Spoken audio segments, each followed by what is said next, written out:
All right, so figure I'd go over what some people might see as an undertaking, but it's actually quite easy, just as easy as any other AR. This is my AR-10 in quotations, or what I like to prefer to call it is a large platform AR. Most of the time they're in 308. This one is in 308. Um, there are better cartridges out there if you're a hand loader, um, or even if you're not a hand loader. Really, you can get such good ammo um, online now from the smaller companies that if you've got the money, there's no point in hand loading. But this one in particular is a JP Precision Supermatch, if that means anything, with a machine time muzzle brake, and you kind of see the machining line there, but it's dirty, so it kind of pops out a little bit more. The muzzle brake is ridiculously effective. It's got the adjustable JP Low Pro gas block. It's the whole barrel kit, so it comes with the barrel, the brake, the block, and the tube, the gas tube as a kit. Um, and it's pretty good value for what you get. This particular gun, with the right load, shoots really well. It will shoot just about anything. But 178 AMAXs is what I've pretty much exclusively put through it. And the best group was uh, like 0.31 or something like that, like 3/10 of an inch, so 3/10 of a minute, thereabouts at 100 yards. And that was with a Vortex PST 4 to 16. So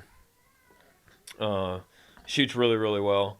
I had the receiver set and everything, but the rest of it, and the barrel kit, but the rest of the little bits and pieces, I had to get right after the Sandy Hook shooting. So most shooters know that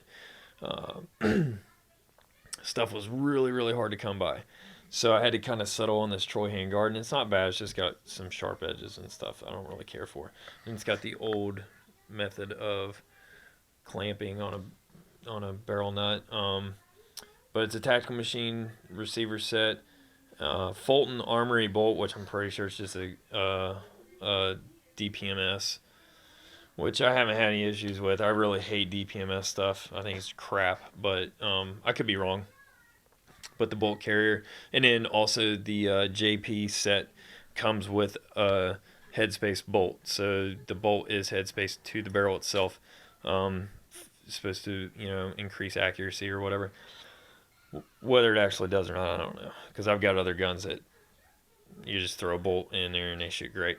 I've got this little bit of tape. I never put a dust cover on it because it never really sees any kind of abuse or nasty conditions. But it likes to throw brass pretty hard, and I'm kind of a brass whore.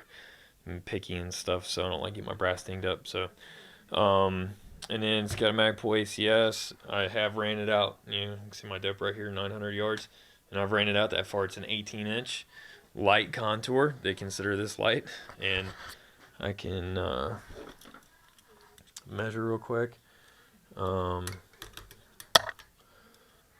So yeah, so 0.75 thereabouts. So right at gas block. It's got a little node, and I think it gets a little bit bigger in here, but out here it's 0.75. It's got the BCM charging handle. See, kind of like their gunfighter or whatever. Magpul ACS stock, which like okay. CA grip. It's just what I had laying around. It's got a Rock River 2-stage in it. And then the big chunky scope, the optic, which is a Bushnell DMR. It's one of the older versions. It's a 5mm turret, 3.5 to 21, 34mm tube on American Defense Manufacturing Recon mount. And the scope, I like okay. It's got a little scratch there. It's not, it's okay. The glass is pretty good in it. It's probably next to that Zeiss is probably the better the glass I have, But this magnification ring, stupid stiff. It seems like that's kind of the norm these days. It's got the locking turrets, and these kind of don't like to stay up. But it tracks really well.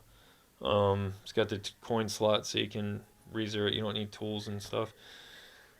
And they're known for being pretty beastly, being fairly robust, you know. I think one of the SF groups was running these for a while, and they still may be. And then I know a couple other agencies that are actually still run. They might be running the ERS, the 10 mil turret version with zero stop now, since those have been out for a while. But it's essentially, from what I understand, the same scope. It's just got a different turret setup. But you know, like parallax is pretty good. The glass is good. This is the G2 reticle, which is an awesome reticle. You don't even need to use your turrets with it if you know once you get used to holding. It's a fantastic reticle. The ADM mount, I really like because you can buy, for instance, you can buy one mount that will obviously come with rings. So you can get it like 30 mil, and then you know, like this one, that's what I did. Is so you can see 30 on that. It's the FDE. I bought the 30 mil mount and was like, well, you know, I'll pick up this scope, and you know it's 34 millimeters, so I just went to ADM. Was like, well, I need some rings. Picked up these. They're like $50 or something, so I didn't have to go and buy a whole nother mount to get this to work with it. It's just got a Harris bipod on it. It's nothing special. The adjustment method on this is pretty unique to. It might not be so unique now. Let me get this thing to stay up here. Sorry.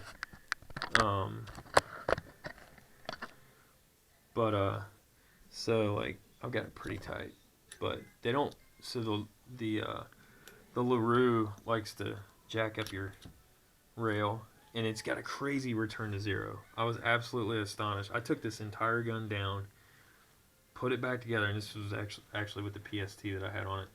And I'm not crazy about PSTs, but I took the whole gun down, put it back together.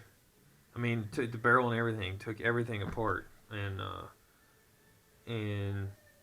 put it back together just to kind of see what would happen. And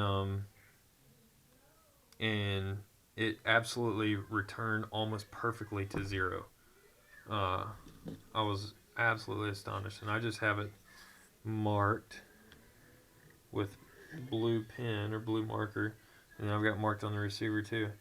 And so basically all you do is you push in and you rotate this little tab here, and that's how you adjust the tightness. And it's really easy. It's just stupid proof. These are super chunky mounts, and they're not crazy expensive either. Get on there. Is that the right? No, one more back. So, and then if you know what you're doing, which I may or may not, but so you see how it's got that little bit of a wiggle. Well, you hold forward because it's always going to recoil forward. Even if it's pushing back, the scope is going to be going forward. So the rifle and the scope are trying to go in opposite directions. So you want that recoil lug to mate to a recoil lug, so you don't get any slippage. But yeah, easy to adjust, easy to take off and on, and the return to zero is insanely good. I was absolutely blown away. I didn't think it'd be that good. I think they claim a 1 MOA, and this was definitely less than 1 minute. It was almost exactly on. And yeah, so that's it. So my AR-10, my version. This is my riser. I don't know, I might change. This actually works. It's just high density closed cell foam, and then little hot glue. It works awesome. You know, you gotta clean the crap out of the surface, rough it up a little bit, but it works really well. But yeah, so that's mine, and it shoots really well. Any questions, hit it up.